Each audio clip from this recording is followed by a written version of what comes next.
नाम डॉक्टर अनिल सिंह है। मैं एम्स में डीएम कर रहा हूँ एडिक्शन साइकाट्री में। तो मेरा आज जो वीडियो बनाने का जो मुख्य उद्देश्य ये है कि आज 31 मई को वर्ल्ड नो टोबैको डे मनाया जाता है।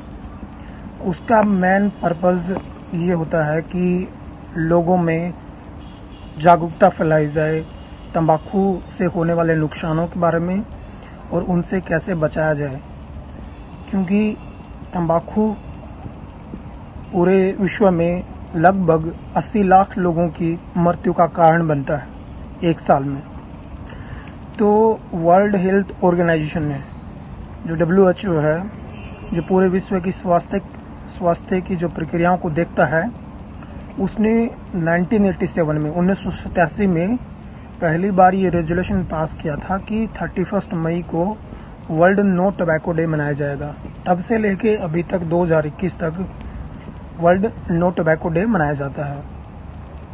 मैं इसके जो अवेयरनेस है, ये नुकसान करता है, कितने लोग स्मोकिंग करते हैं, कितने लोग तंबाकू खाते हैं, वो सारे उस आयाम के बारे में मैं ज़्यादा डिटेल से बात नहीं करूँगा।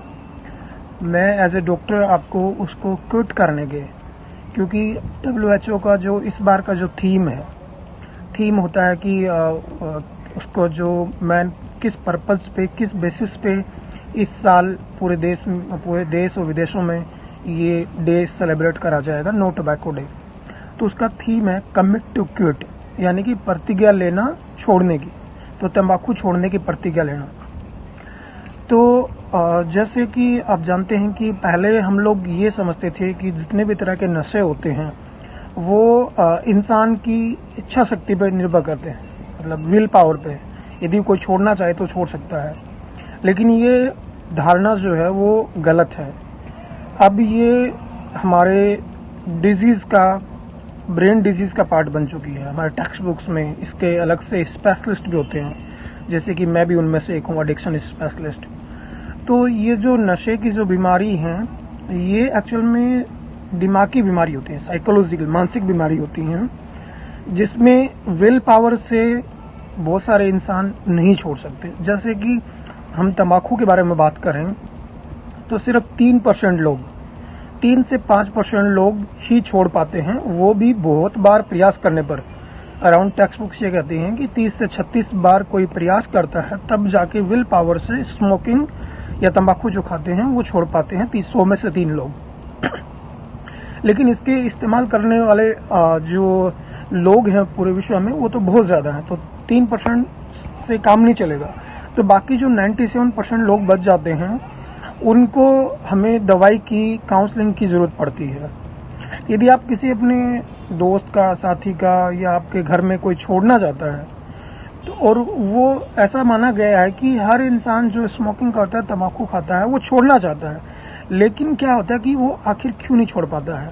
उसके नहीं छोड़ने के कई कारण होते हैं। जैसे कि एक तो उससे कॉन्फिडेंस नहीं रहता कि वो पता नहीं छोड़ पाएगा, नहीं छोड़ पाएगा, क्योंकि वो अपने पुराने अनुभवों से सीखता है। जैसे कि उसने पहले कभी छोड़ने की कोशिश करी तो वो छोड़ नहीं पाया, उसे वापस तलब लगने लगी। जैसे कि निकोटिन में, जैसे निकोटिन एक केमिकल कंपोजिशन होता है तंबाकू में, तो उसमें जो निकोटिन होता है वो एक एडिक्टिव पोटेंशियल होता है उसमें, मतलब उसमें लत लगने का जो कंपोनेंट होता है, जो उसका भाग होता है, वो निकोटिन होता है। तो उस निकोटिन की जो हमारे ब्रेन में जो चेंजेस कर देता है, जो बदलाव कर देता है, वैसे बदलाव कर देता है जैसे हमें कोई चीज़ बार बार हम रिपीट करते हैं, जो लत लग जाती है, उसको यदि हमें जब उस फिक्स टाइम में नहीं मिलेगी तो हमारे बॉडी में विड्रॉल सिम्टम होने लग जाते हैं। विड्रॉल सिम्टम होते हैं मतलब कि जब वो, जैसे कोई चीज़ हमें भूख लगती है किस चीज़ की, तो और शरीर में तकलीफ होने लग जाती है। वो साइकोलॉजिकल भी तकलीफ हो सकती है और शारीरिक तकलीफ भी हो, साइकोलॉजिकल मतलब मानसिक तकलीफ भी हो सकती है। वो चिड़चिड़ा हो जाएगा, उसका मन उदास हो जाएगा, कुछ खाने का मन नहीं करेगा, कोई काम पे फोकस नहीं कर पाएगा। सबसे बड़ी जो दिक्कत आती है वो काम पे फोकस नहीं कर पाएंगे, जो भी कंसंट्रेशन वाला काम होगा उस पर फोकस नहीं कर पाएंगे। तो उसकी वजह से उनको वापस से स्मोकिंग या टोबैको लेना पड़ता है। तो उसमें जो क्रेविंग और विड्रॉल जो होते हैं, तलब और जो विड्रॉल होते हैं, वो एक इम्पोर्टेंट फैक्टर होते हैं किसी भी इंसान में नशा नहीं छोड़ने के, तो वो उसकी वजह से कंटिन्यू करता रहता है। और भी एडिक्शन का जब भी डायग्नोसिस बनाया जाता है कि एडिक्शन है कि नहीं है, तो उसके 6 क्राइटेरिया होते हैं, उसमें से 3 क्राइटेरिया फुलफिल करने चाहिए।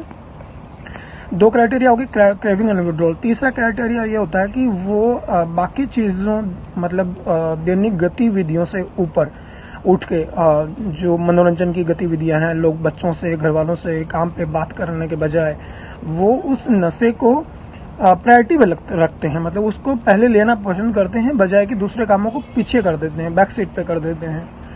तो इस तरह से इसमें कोई मतलब इस तरह के 3 सिम्टम होंगे तो उसको एडिक्शन में आ जाता है। तो मुख्यतः 3 रीजन होते हैं, 2 रीजन होते हैं क्रेविंग विड्रॉल, जिसकी वजह से इंसान बार बार लेता है।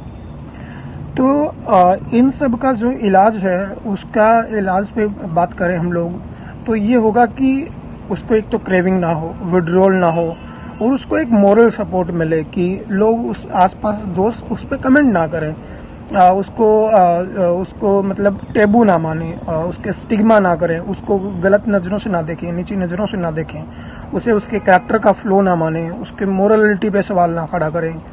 तो उसको सपोर्ट करेंगे तो आप वो जल्दी सक्सेस रेट होगी कि वो जल्दी उसको छोड़ पाएगा। उसमें सबसे पहले मेडिसिन आती है, एक तो निकोटेक्स पैच आता है। Nicotex patch 7 mg, 14 mg, 21 mg में आता है। वो डिपेंड करता है कि एक इंसान दिन में कितनी सिगरेट या कितने पैकेट तंबाकू के इस्तेमाल करता है। तो जिनका 10 सिगरेट से ज़्यादा एक दिन का होता है, उनमें हम जनरली 14 mg या 21 mg का देते हैं। वो जो पैच होता है वो स्किन के, खाल के किसी भी जहाँ पे बाल नहीं है वहाँ पे चिपकाया जाता है।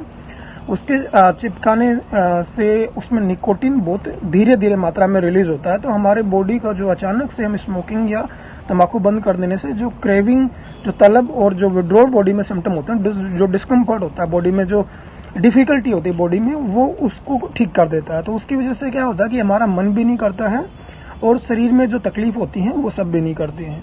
तो जिन कारणों की वजह से वो लगातार नशा करता रहता है, वो अब कारण शरीर में निकोटिन जो पैच देते हैं वो उसकी वजह से ठीक हो जाता है। तो वो लगभग 6 हफ्ते से 12 हफ्ते से, वो डिपेंड करता है, 24 हफ्ते तक भी ट्रीटमेंट चल सकता है। उसमें क्या होता है कि पैच जहाँ पे बाल नहीं वहाँ पे सुबह उठते ही लगाया जाता है और रात को सोने से पहले निकाल दिया जाता है, क्योंकि वो कई बार नींद में डिस्टर्बेंस कर सकता है, और सुबह उठते ही लगाना होता है। जो ज़्यादातर जो क्रेविंग होती है, ज़्यादातर जो तलब लगती है, वो सबसे ज़्यादा तलब लगती है सुबह उठते ही। तो जैसे कि माना जाता है उसमें यदि 30 मिनट में या 1 आवर में जो ले रहा है तो वो हाई ज़्यादा डिपेंडेंस है उसके ऊपर, उसका निकोटिन। ये हो गया, पैच हो गया। निकोटिक्स गम आती है 2 mg की, 4 mg की, उसको चबाने के तरीके उसके पैकेट के ऊपर लिखे रहते हैं, तो उनको आप इस्तेमाल कर सकते हैं। लोजेंजेस होती हैं, नेजल स्प्रे होते हैं, लेकिन कॉमनली यूज आप निकोटेक्स पैच और निकोटेक्स गम ले सकते हैं। अब जो ये US FDA अप्रूव्ड है, मतलब कि ये रिकॉग्नाइज्ड मेडिसिन है, जैसे कि बाकी बीमारियों के लिए इस्तेमाल होता है, ऐसे ही निकोटिन जो डिपेंडेंस की जो बीमारी है, जो लत की जो बीमारी है, उसके लिए इस्तेमाल होती है। और हमारी टेक्स्ट बुक्स ये कहती हैं कि सारे रिसर्च पेपर ये कहते हैं पूरे वर्ल्ड वाइड में कि ये under utilize medicine. Under utilize का मतलब होता है कि लोग इसका इस्तेमाल ही नहीं करते हैं, मतलब ये धरी की धरी रह जाती हैं, और इसकी वजह से लोग नशा नहीं छोड़ पाते हैं। और तो दूसरा 2 मेडिसिन और हैं जिसमें वर्निक्लिन आती है। वर्निक्लिन USA बेस्ड कंपनी की बनी हुई है, उसमें चैम्पैक्स नाम से ब्रांड नेम आता है। वर्निक्लिन जो होती है उसको ऐसा होता है कि 0.5 mg की 3 दिन तक ली जाती है, और फिर 4 दिन से 7 दिन तक 0.5 mg की 2 टाइम ली जाती है, और 1 mg उसके बाद 7 दिन 8वें दिन से 1 mg बीडी चलाई जाती है।